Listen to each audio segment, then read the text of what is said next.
Hi guys, welcome to this session in Microsoft Excel. In this module, I want to show you how you can use data validation to stop duplicate entries or to allow only text entries.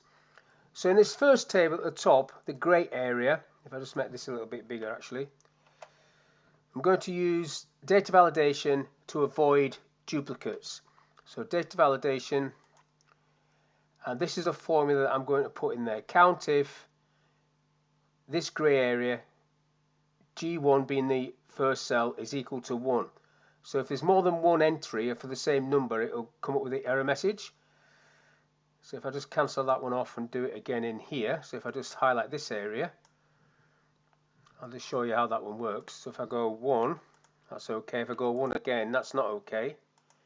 If I go 2, that is okay. If I go 2 again, that's not okay. So that's what I'm going to try and do. So in this area, if I just put the grid on,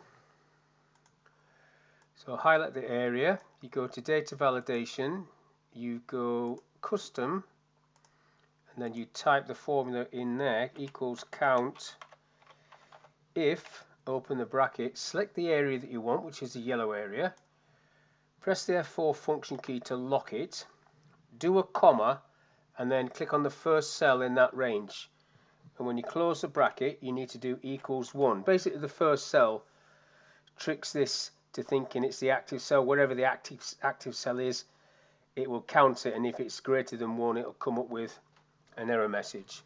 So click OK to that. Well, the error message you could put in there whatever you want.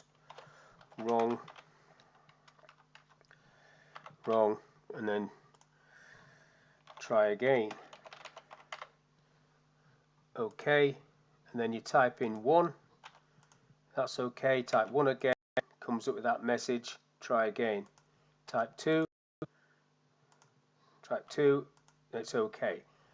So if I highlight that again, just show you the formula in settings. That is the formula using CountIf, $ in the range, and then picking the first top left hand corner, and then if that equals 1, that's okay. If it's more than 1, it's not okay. Cancel that one. So this one, if I type the letter A, that is okay. If I type 3, that is not okay. So what I've got in this red area, if I just highlight that and go into data validation, that is still using the custom option, but then it's got IsText. So all that is. So I'll do it again. I'll colour this bit in different colour, not red. Red's not great. I'll go for green and borders.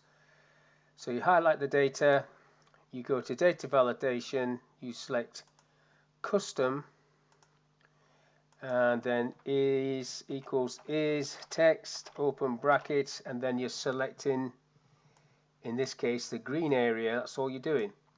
Is text, error message, text only, and then no numbers or something like that. Okay, so you type in a letter, that's okay, another letter, okay, a number, not okay, text only, no numbers, cancel. So that's all I want to show you on this little video, how you can use data validation to stop duplicate entries in Excel, or make sure people are only entering text and not numbers. So hopefully this video is of use. Thank you for your time, and I'll catch you on the next one.